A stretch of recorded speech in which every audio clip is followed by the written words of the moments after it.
Hi guys, just want to make a quick comparison video of mostly these two mid-range binoculars. One from Leupold and one from Vortex. Both US brands, but both also made in China. There isn't a whole lot of debate or comparison between these two in terms of reviews on the internet that I could find, so I thought I'd make one for people that want to possibly buy one of these. I will also be comparing how they perform to the Nikons. I've got both the Prostaff 12x50 5S here, and also the Nikon, these were the ActionEX 12x50s, but they're a Poro prism lens. Starting with these two, it's really hard. So these are almost identical in dimensions. They're around 25 grams in difference. This weighs at around 820 grams without the covers, and this is around 840 grams or 841 grams without the covers. So they're quite similar in dimensions. Now I know that Alpine does say, so that Leupold does say that they're around 907 grams. That might be with the protective case and the covers. But this is smack bang on with what Vortex says, 820 without the covers. Now these are a 12x52 and these are a 12x50, so you do have that 2mm difference in objective lens. But honestly, they have the same field of view. If anything, it's very hard to decide by looking through the lens yourself. That there's any difference in field of view. I think on paper they do have around 10 meters or 10 feet difference in field of view, one being 271, the other being 281 or 261. So it's around that 270 mark, 271 feet. Starting with the Vortexes, these just feel a little bit better in the hand. They feel that the build quality is more refined. I did realize that similar to the Swarovskis that I've trialed in the Arctic, these do look and feel similar to them. So they do have that military green color to them, that dark green with the chrome logo and the chrome brand. Also you have that machine etched chrome on the focus wheel. What I really like about these is that they just feel like there's been a little bit more thought put into the build quality of these, from the thumb notches to the notches for the focus wheel to the thickness of the lens caps. These just feel like they're better quality. I'm not sure if these are a magnesium housing as the Leupolds are. They must be, because they are quite light. They're lighter than the Crossfires of the same magnification, and also the 10x50s of the same magnification. Sorry, of the Diamondback. So these just feel more clicky. They feel more tactile. They have 1, 2, 1, 2 eye relief settings. The click just makes it feel more confident. You just have more of a confident feel with these in your hand. So you've also got this ridged and this textured texture material on the side, so it feels really confident in your hands and feels really comfortable. The focus wheel is super easy to focus with and find focus with. I find myself finding focus fairly easily with these, because there's quite a little bit of resistance to these, which I quite like. But yeah, just that tactical feel of them gives that confidence, that positive click, which feels really good in the hand. Now, whether that translates to a better image quality, not necessarily. It's just how it feels in your hand and how it feels for the user. The diopter setting, you don't have a click like you might have on the Razors. I think the Vipers have them too, which is the step up from these. You do have the center line there for 0, and depending on your prescription, you could find your setting for your eyes there. They have very similar eye relief. I think there's only about 1mm in difference between this and the Leupolds, but these just have that more robust feel in your hands. They have that nice color to them, and I think they're trying to look like the Swarovskis, because if you were to put this next to a Swarovski, you might confuse the two, just because of the color and the color scheme with that chrome logo and that chrome brand popping out. So I think that's what they've gone for. The eye cups for the eye lenses, they're one piece and they do feel pretty good build. They're just, I think they're silicone rubber and they just go over like that. The carry case that comes with the Vortexes, it is a glass pack, it comes with it. It does feel a little bit better build than the Leupold case. It's got a nice zip at the back, a nice padded zip mesh. It's got the strap for the chest harness, and it has some side pockets too, which are held together by elastic, so I think nothing's going to fall out of there. It does feel quite padded inside, which is nice to see. It's well made, although it's made in China, it's pretty well made. Even where the metal clip or fastener attaches here, it is quite thick metal, which you don't really find on cheap things, because when things are made in China, they're quite flimsy and they bend. This is quite hard and I can't bend it at all. So this is something that you definitely will trust if you're out in the field hunting. I really like the way that this is built. I think if you are using this for hunting and you are having a lot of falls, you're carrying in your chest, your hands are often with another scope or a firearm, I think the Vortex are where you wouldn't go, mainly because of lifetime warranty. These often have a no questions asked, send them in, even if it's been shattered to pieces, send them in and Vortex will give you a replacement. So I think that is good for hunters who are prone to having falls and breaking their equipment. Another thing, so that's pretty much it for the Vortexes. The image quality, yes, it's good. It's good. I would say it's around 80 to 75% of a Swarovski that you might want to try. So I would say Swarovskis are the top end, but at a certain point you get to the plateau of diminishing returns. So the more money that you throw at things like these, you're not going to get as big of a delta in performance as you would from the entry level, as with most things. So that's what I'll say with this. The image quality is quite good.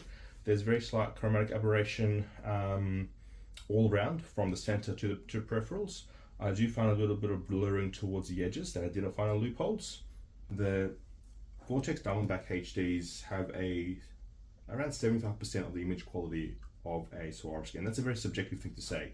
However, look, there is some chromatic aberrations around the entire field of view, less in the center, and although it is easy to find focus, and that they do say that these are fully motor-coated lenses on all air to surface, all glass to air surfaces, but I just think that they've reserved that better clarity for their Viper HDs and Razor UHDs and Razor HD brands. Sorry, Razor HD models.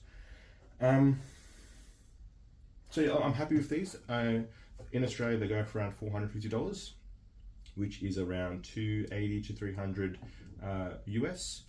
And they're a good product, probably $250 to $300 US, and I think they're pretty good bang for your buck, especially if you're out in the field. Moving on to the Leupolds. Now these, I'll just say it straight up, these are my pick out of all these four. They are around 20 to 25 grams heavier than the Vortexes without the lens covers. Leupold doesn't have the warranty reputation that Vortex does, and that's not necessarily a bad thing. You need to consider when you're paying for a product that offers lifetime warranty, no questions asked, whether it's shattered to a million bits by a car running over or falling over in the field. You need to understand what part of that premium is going towards the service and the replacement costs that are associated with this business model. Now, Leupold does have a lifetime guarantee that if it doesn't perform to your standards, or if something goes wrong, they will replace it, no questions asked as well. I'm not sure if that includes accidental damage or breaks that like Vortex might do, but once you're in the field, it's already too late. Then you want a product that you could rely on, and that's what Leupold really shines through. I think on their actual marketing blurb on their product, I think it has a dig at Vortex, not directly, but perhaps indirectly. It says, anyone can offer you a lifetime warranty, but guaranteeing performance takes serious dedication and craftsmanship. From our Beaverton, Oregon factory, although these are made in China, I guess they're referring to their scopes, to the wilderness, the battlefield, and everywhere in between, we won't let you down. If your Leupold scope, sight, binocular, spotting scope doesn't perform, we will repair or replace it free, whether or not you're the original owner. So they do say guaranteed for life, and I really like that, because a lot of the money that you're paying for this is going to the actual quality of the product, which is what you want, not in the off chance that you break it. Most people are not going to be running over their scopes and breaking it. You're going to have that 1% of people that, yes, they're out in the field and they have any accident with their scope and it breaks, and warranty saves their ass. With the Leupolds, I think if you're using it not for hunting and you're just using it to spot wildlife from a distance, which is what I'll be using it for, it's good to have, because it's going to be in a harness or in a backpack. You're going to be taking it out and placing it somewhere safe, like the bridge of a ship or a bridge of an icebreaker vessel, or you're going to have it in your bag resting against something. So you're going to take good care of it, and you hope to never have to use the warranty. And even if you did have to use the warranty when it doesn't perform, Leupold will replace the binocular. Now, as I said before, that these are around 75% of what a Swarovski might be in terms of quality. These would be around 80%. So that 5% difference is noticeable. Even if you're looking at binoculars, I mean, if you were to do a blind test, I guess the first time trying this, you might not know what the difference is. But after trying them a few times and comparing them to Poro lenses, you will see the difference and be able to pick out which one is the Alpine. So that 5% is noticeable. It might even be more like 7%, but that's very subjective to say. Now, the build quality isn't the same as the Vortexes. So these do feel a little bit less robust in the hand and less confident. They don't have those thumb notches that the Vortexes do, you know, and the clickiness of those eye relief settings just isn't there on the Leupold. You still have that click, but they're just less robust and less refined. There is a little bit of play on the Leupolds at that maximum setting. Not that it affects much at all in terms of changing the eye relief distance, but you still have that positive click. You still have that 1, 2, 1, 2, 1, 2, 1, 2. It's just more pronounced on the Vortexes. 1, 2, 1, 2, 1, 2, 1, 2. So a little bit more pronounced on the Vortexes, and some people might not want that. If they're hunting wildlife, you might want to be as quiet as you can, as any noise could scare away what you're trying to scope for. The focusing wheel is very similar as the Vortex. The Vortex is a little bit more easy to move, and there was one review on YouTube which mentioned that this is a little bit easy to find focus, and that is true. This one is a little bit, it's not as smooth as the Vortex. The Vortex just comes up on top with build quality. Though the most important thing for me over build quality is image performance and image quality. So I don't wear glasses, so I'll be always having these on the highest eye relief setting. So it doesn't bother me that these aren't as clicky as Vortexes and don't have the tactile feel. What's most important for me is the image stable, is it clear, is it sharp, and this comes out on top in terms of image quality. These are the BX-2 Alpine HDs. Similar, they're one up from their BX-1 Mackenzie's, as this is one up from the Vortex Crossfire HDs. You do, in the Leupold side, you do have then, I think it's called the BX-4 and then BX-5, and they have also suffixes to them. So similarly, they are in that that entry to mid-range segment of their products. I have heard that the BX-4 are very close to Swarovskis, but they also have the price tag as the Razor HDs do with these. So most people, what they'll be looking at these for entry level point. These are a little bit more expensive than the Vortexes. They come at around 300 US from memory, which is around 450 to 500 Australian. I got this for around just over 500 Australian. I do find that with Vortexes you get similar dollar parity to the US dollar regardless of where you are, whether you're in Canada, UK, Europe, or Australia, New Zealand.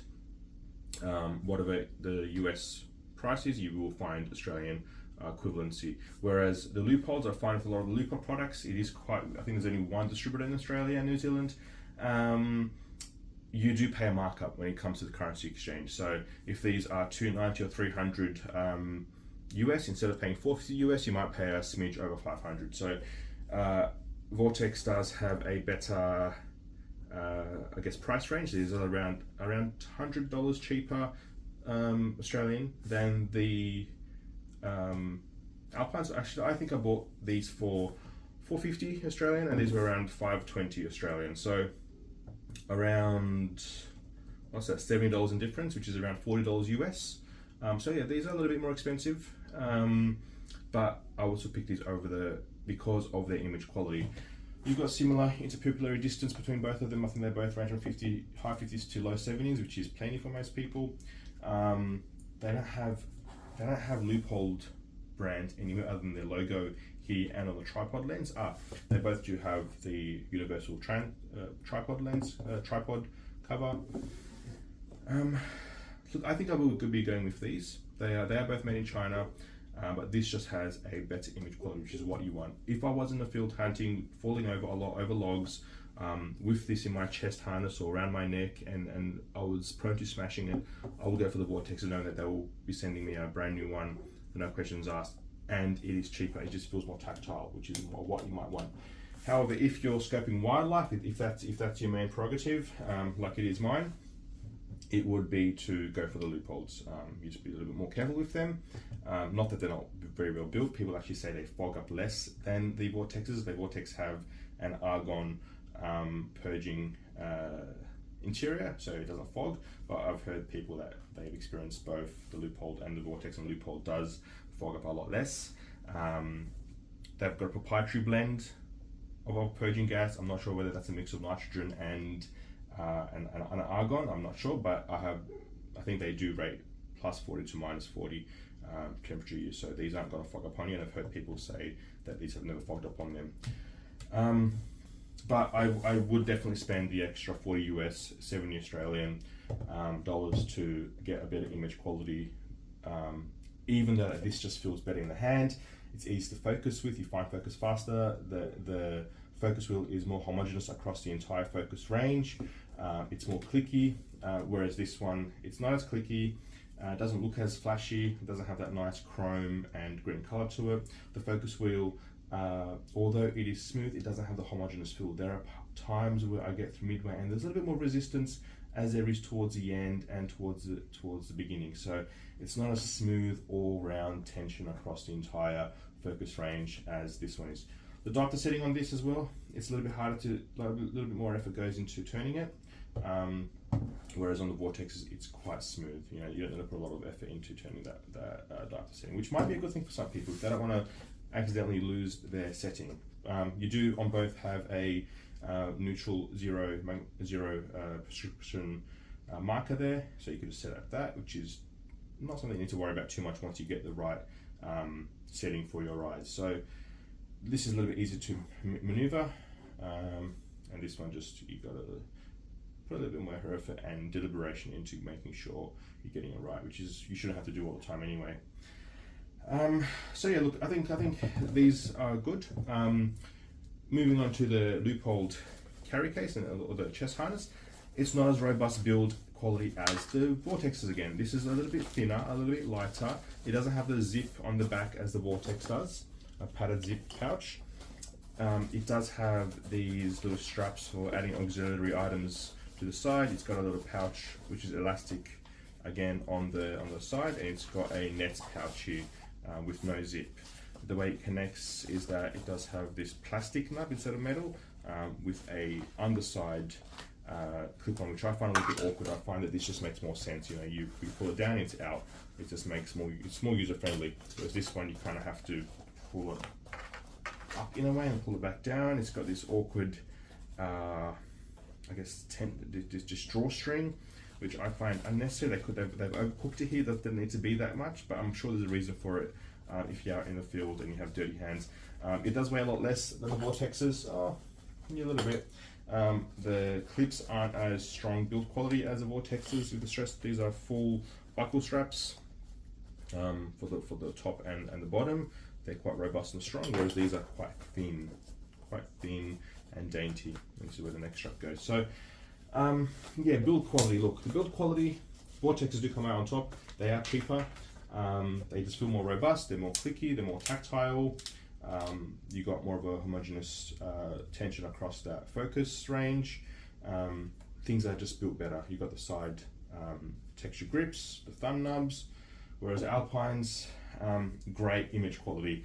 almost no chromatic aberration on these. I can make out the colors of distant birds. I can make out the leaves within trees, which these you kind of have to squint and look really closely for to get that right focus. This you don't have to strain as hard. You do get better image quality. If this, you get better colors. It's a little bit more. It's a more of a warmer, warmer color tint. And I think that's because it's a little bit less bright as than the Vortexes, which actually translates to somehow more contrast, which is sometimes what you want. It has that, there's almost no chromatic aberration, so I can't even imagine what the BX-4s would be like in terms of improvement. I guess you get to that point of diminishing returns. So it doesn't have those thumb knobs, not that you always need it. It does feel good in the hands. You still have that positive click to the eye cups, but it's image quality that is definitely making it worth that $40 US, $70 Australian premium on top of the Vortexes. Now moving on to how these compare to another entry-level binocular. Those are the Nikon Prostaff. I think these are called the S5s. Yeah, they're the Nikon Prostaff. I think they're called the P5 or the S5. These are the 12x50s, and these are around 2 to 250 Australian, around 150 US, and they're just not built as well as either of the Leupolds or the Vortexes. Instead of having a rubberized grip, they have this almost foam feel to them. That's another thing I should mention. The rubberized housing on the Vortex are thick and robust. The build quality is just there for you to smash around. Whereas on the Leupolds, although they do say it's quite rugged, the housing of the rubber around the magnesium housing, the protection, the armor, it's just a lot thinner. I would say less than half the thickness of the Vortexes. So I'm not sure how much I trust this in terms of dropping it. So in build quality, I think they could have done better with these, but the image quality is there, which is what you want binocular for. It's not a fidget spinner. It's not something that you want to click away during class. It is there for image quality. So that's the main reason why these are my pick. Now with these, they have this foamish feel to the rubber, which I don't quite like. I feel like it can get sticky. The housing is quite thick again, so it's definitely protected. The eye cups do have a positive click to them. I think these have all, they've got 0, 1 and 2. These are 0, 1, 2, 3. 0, 1, 2, 3. And I think that's similar across the entire Nikon range. These are bigger than both the Leupolds and the Vortexes. However, they are lighter. They weigh around, I think it's 800 grams, so around 20 grams lighter than the Vortex, 40 grams lighter than the Leupolds, but they are big in dimensions, both when they're closed. Quite similar in terms of width, but they are higher. They are about a centimeter higher, and they just feel bigger as well. They are lighter though. The focus wheel is quite smooth. It's got the same resistance across the entire focus range. The diopter setting again has a very hard to turn diopter wheel, but you do have that centerline mark there. And the image quality of these are quite appalling, to be honest. I'm surprised that this has such a good rap on the internet and review websites, because people swear by their Prostaff S5s. Now I know that these are multi-coated lenses, and that I think it's the P7s are a little bit better than these, and the Monarchs would come up even on tops, similar how these have the BX4 and the BX5s. These have the Vipers and Razors. This has the Prostaff 7s and Monarch 5 and 7s in their range too. So these are entry level. So I'm quite surprised. They're quite blurry across the entire range. They don't have the clarity. They have a lot of chromatic aberration, and it's probably better than having no binoculars, but these don't perform like a Nikon, honestly. Now all these are made in China. I know Nikon Monarchs are made in Japan the same way that Vortex Razors used to be. I think now they're made in the Philippines or Vietnam, and I think Leupold only makes their scopes in Oregon, US. So I'm really disappointed with the Prostaffs. That will be my first return. They all have the tripod adapter. I just think that these could have had a better glass quality, and that's the main reason. I mean, build quality, they do have those. So this is a good example. On the other end of the spectrum, they do have a good build quality. You know, they've got those thumb knobs, they feel good in the hand, they're soft, they've got a lot of arm protection. They do have nice comfortable eye cups, which are a little bit more comfortable. Nikons do make more comfy eye cups than these American brands, so I do like that, but just image quality is what lets me down, and no amount of tactile feeling is going to make me happy if the image quality is bad. So that's the main reason why I'm going with the Alpine instead of the Vortex, even though that these feel better to use everywhere other than your eyes. So which is, these do feel good with the eyes and they're okay everywhere else. These are very flimsy eye cups. They don't really stick on. They have the Nikon brand on them. They're not going to stay there. You got to keep them in the pouch. This does come with a regular pouch you can put onto your belt. It does have a neck. They all have neck harnesses. I won't be hanging anything over 500 grams over my neck anyway. It will be in my backpack or in a bag like this around my chest or on my belt. So a Nikon can look at possibly getting a chest strap or a chest harness for their higher end scopes. So yeah, disappointed with the Nikons. And the objective lens covers, they just clip on in a very awkward way like this, and they do have a little lanyard slit. So yeah, I can't really say much about them. With this is my first purchase. I really liked the Nikon ActionEX 12x50s. I was lucky enough to try the Nikon ActionEX 7x35s of the gentleman who I met on a boat on the Bolivian side of Lake Titicaca in South America, and I tried them on some islands from the boat, and I was surprised how similar in clarity they were to the Swarovskis that I tried, not having tried these at the time. And so I bought the 12x50s knowing that they are bulky. Okay, these are Poro lenses, so these are all roof prism lenses, so they do have to have some phase correction on their prisms to get the order of light correct for your eye to receive.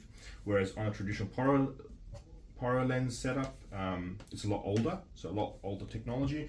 It's not as sophisticated, and you don't need to reinvent the wheel when you're going with this design.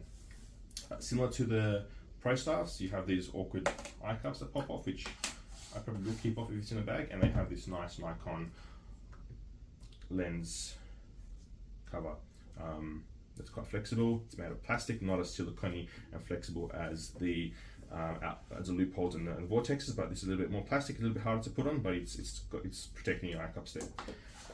These are Poro lenses, so they are bulkier. I mean, stretched out, they are quite wide.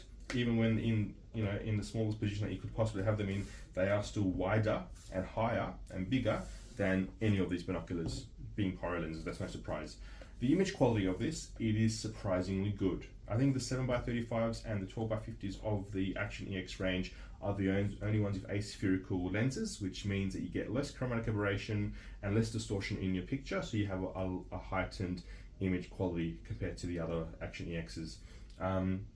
These are a step up from the Aculons. I think these used to be traditionally an Aculon brand. Now they have the ActionEX range, which means they're waterproof, they're fog proof, they're nitrogen purged, whereas these are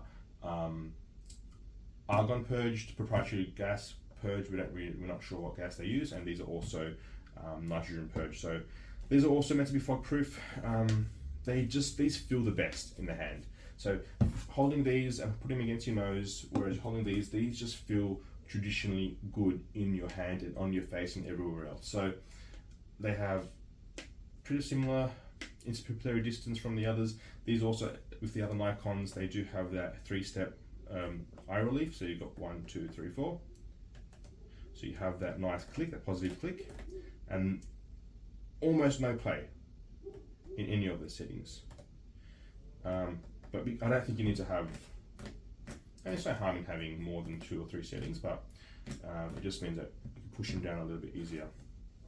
What I really like about this is the diopter setting. You've got this turn wheel, you've got this little nub both the bottom and the top, so you could either use your thumb or your index finger to find the center mark. You do have a little marking there for center mark, plus with a plus minus indicator. The focus wheel of this is a little bit stiff compared to all of them. This is the stiffest, given that it is a Poro lens and it's not using internal worm gear. It is actually moving the eyepiece towards or closer to the prism inside the binocular housing. Now, if I was just not carrying them around, looking for beaver dams in Alaska, or looking for wildlife, and I had to have it in my bag, I would get a roof prism because they're more compact. Whereas if I was a captain of a ship and I just was going to have this sitting on the deck of my ship and I was only going to pick it up when I had to scope for things, I would get these. They just have a lot of clarity. You have no funny business with technology with the phase correction, and they produce a really good image quality for their price. I mean, they're $250 Australian, $150 US, and you get similar image quality. It's somehow sits just between the Vortex and the Alpine. So these are slightly better than the Vortexes, but the Alpines come up on top. So if this was 75% of a Swarovski and this was 82, this would be around 79%. 79%, somewhere between these two, but they are bulky. They do weigh around 200 grams heavier, or 250 grams heavier. And they're awkward to put in your bag. They take up a lot of space, both in height, in length, and in width, which is not what you want when you're traveling. You want something compact that you can rely on. So I'll be sending these ones back as well. I'm sure someone with a tripod setup in their house looking at stars could really benefit from this, where they don't have to be carrying it around. Or if you're going to have it on, if you're on a watch house looking for wildfires, or on a deck of a ship where you're not going to have it around your neck, around your chest, or in your backpack, these will be my pick. They're a little bit more robust, they have good quality, and you can buy them for your entire crew because they're so cheap. Poro lenses are cheap. You don't need that multi-coating correction as you do with these. I mean, you still do, but it's not to the degree that you will with roof prisms. And you just have a better experience with them because they're just simpler built and they just feel good in your hands. I mean, the fact that your objective lens is further out than your eye cups, it just feels more natural everywhere else, but it's that image quality that I'm really happy with. The focus wheel, you do have a little bit more forgiveness. It is harder to push. There's a little bit more tension there, especially when it's closed for a few days and you try to get it going again, it kind of sticks there. A lot of tension there. You do have a little bit more liberty and freedom with the degree of finding your focus for your subject, whereas these, you have a very narrow sweet spot with finding your focus on a given object. You have to get it just right. You got to go just towards the end or just towards the front and just find it exactly and go really slow to find that sweet focus. Whereas this, a little bit much more forgiving. You have quite a wide focal range, and even if you're not getting it right on the spot, your eyes will make up for the difference, and it's a little bit more forgiving in finding focus, even if you're not quite on focus with the wheel. Whereas these, you have to get it just right. If you move it just a smidge to the left or right, you will get out of focus. Whereas this, if you move it just a smidge to the left or right, your image will still stay in focus because it's not as, I guess, particular and refined as these products with their roof prisms are. You have a little bit more liberty with the traditional Poro lenses. So these also have a similar case to the Prostaffs, similar to that, a little bit more wider to fit this. It's just foam casing, no chest strap, no body strap. You do have, you know, the neck strap on all these models. Not that I think anyone will be carrying around these necks anyway. They're all made in China. I think these are designed in Japan, these are designed in the US. I think the only reason why I went with these and not a Nikon is because Nikon don't really make 12x50s that are good roof prisms, and this is an example of that. And if I was to buy a Monarchs don't come in the 12x50s, which is what I want for wildlife far away. I'll be scoping for polar bears in the Arctic and for wildlife in Antarctica next year. So you know, being on mostly a stationary vessel, looking for wildlife is my main use for these. But like I said, if you are going hunting and you will break your device, probably go for the Vortexes, upgrade to the Vipers if you want that little bit of edging clarity, but you will have to pay almost double the price for that premium product, which is what I talked about earlier with the point of diminishing returns. So I hope this video has been helpful to people who are looking to get either of these. I wouldn't say don't get the Prostaffs. Either get a Pyro Prism if you're going to keep it stationary. Really happy for the ActionEXs. Or the Leupolds and the Vortexes. Vortexes from their harness, their glass, I think it's called a glass pack chest harness, to the build quality, to the sexiness of the look of these binoculars, from the black to the chrome to the green, to the thickness of the silicone eye caps, to the clickiness of the wheel and the warranty. Good product to have out in a tactical field. If you want to be quiet though, and have really good image quality, and surprise people with how good you can see your subject, go for the Leupolds. They just have better image quality. They are 12x52s, these are 12x50s. I don't think that the extra 2mm in objective lens diameter makes any of a difference. They're both waterproof and fog proof. I've heard that this is a little bit better in terms of being fog proof. You know, if I had to pick one, better image quality, better build quality. Not as good as image quality as the Leupolds. The Leupolds don't have as good build quality as the Vortexes. You win some and you lose some. You can't always get what you want. So for the price point, I mean, unicorns do exist, but you pay for them. So yeah, that's pretty much it. Hope this video helps someone.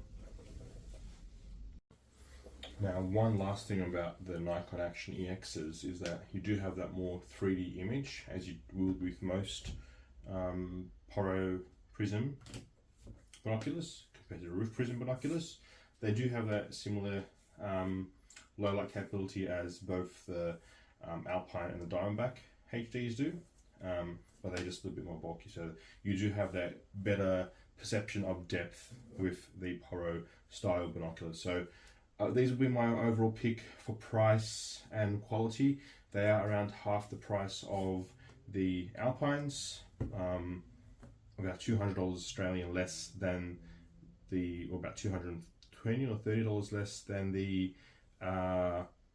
Vortex Diamondbacks. They have also the tripod attachment, so I think if you're going to leave this at home for looking at stars, looking at wildlife on a field or for a boat, these will be my pick. So you have that greater depth of field, so things are less 2D. Not that these are entirely 2D either, these just have more perception of depth. It might be amplified, which can make people feel a little bit nauseous if they're looking at it for too long, but that's a very personal thing to consider. So if you do like that 3D filter binoculars, definitely go for Pyro Prism lenses, knowing that they will be heavier and bulkier, both in dimensions and in mass. But if you want something compact to travel around with, put in your backpack, go for a roof prism. Technology has come quite a fair way in getting the coatings right across pretty decent brands like Vortex, Celestron, Bushnells. The reason I don't even have them in this lineup is just because I've tried them and I don't think they come close to the Leupolds or the Vortexes. They're on par with the Nikon Prostaff P5s. You know, the Celestron equivalents, the Bushnell equivalents, I think even the Athlon equivalents will be similar to how these perform, which is if you're not trying anything else and you're coming from a camping store off-the-shelf sale item for $30-50, you will think that these are everything, as you might with the Celestrons and the Bushnells and the P5s. But when you try the Swarovskis and you're hunting for that clarity, that good low light performance, low chromatic aberrations, good image quality, sharpness, I would boil it down to these three. These will be out of my mix just because they are too bulky, and with my travel, they're a little bit too heavy for my backpack when I'm on planes that have a limited carry-on, and I wouldn't want to throw them in my check luggage just in case I don't make it where I'm going, and I won't be always traveling with check luggage in the first instance. So yeah, these are great, but they're good if you're not going to have to travel far with them. These great image quality. Build quality can be a little bit more refined with thumb nubs, a little bit smoother focus wheel, a little bit less play in the eye cups, but image quality second to none in this lineup. This The Vortex Diamondback HD, if you're out in the field hunting, falling over, throwing it around your car, throwing it around wherever you are, not worried about getting a replacement if it doesn't perform. More tactile, feels and looks better, but the image quality isn't as good as the Alpines. It is also a little bit cheaper. So I don't think you're going to go wrong with either of these two. I think you'll be really happy. It depends what you're looking for. If image quality is the utmost importance, definitely go for the Leupolds. If having a fidget spinner and something that feels tactile and having a sexy product is what you want to go for at the cost of having a little bit poorer image quality and maybe saving $40–50, go for the Vortexes. So yeah, depends what you're going to use it for. Hope this helps. Guys, one last thing that I did want to say about the Vortexes the next day is that there is a little bit more flare on these than the Leupolds.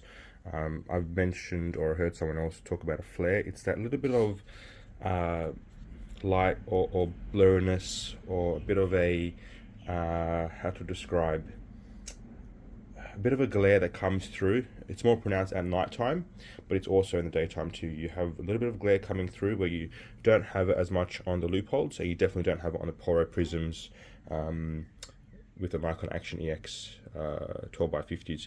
So look, this is more tactile. It does feel a bit more rugged in the hand. Instills more confidence, but the image quality is what I'm going for. It just feels a little bit more 3D. The image is more clearer, sharper, has more clarity. There's less chromatic aberration. There's more clarity around the entire field of view, whereas this, it's more so in the center, which is often what you're looking for out of 12x50. So look, I will be going with these. They're both very well binoculars. I don't think you're going to go wrong with either of these. If you haven't tried the other one, you probably won't know the difference. If you haven't tried them for about a week, looking at various objects, you wouldn't be able to tell the blind difference. It's only through doing a thorough inspection and testing them every single day that you will find a difference if you're looking for it. So I think if you pinch for some cash, definitely go for the Vortex Diamondback HDs. And they're a bit more rugged if you're going to be dropping them around. If you just want image quality, which is what I want, to view wildlife from a distance, these come closer to the Swarovskis. So that's what I'll be going with. So yeah, thanks guys.